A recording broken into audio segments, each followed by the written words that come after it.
How to download Unity for VR. The first thing you need is a Unity account. You can create one from scratch or log in with these options.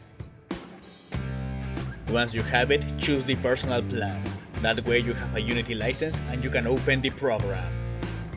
Now let's download the Unity Hub. The newest versions work way better compared to the previous ones.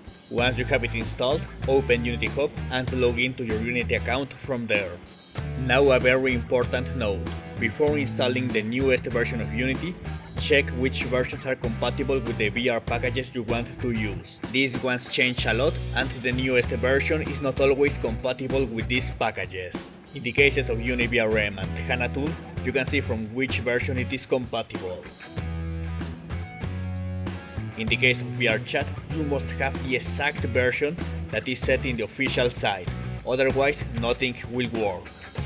This is only a VRChat thing. Once you know which version to install, go to Unity Hub and in installs search for it.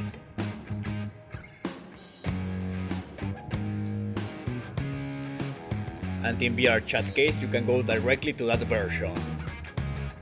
If it's your first time installing Unity, you must install the Unity editor and Microsoft Visual Studio. If you already have it, you can skip installing Visual Studio. Then click here and proceed. Wait for it to install and then you can use Unity for VR stuff. In previous Unity Hub versions, Visual Studio may not appear in the components. If this is your case, you can download it from the official Microsoft site. Choose the community version. And in components, just install the Unity components.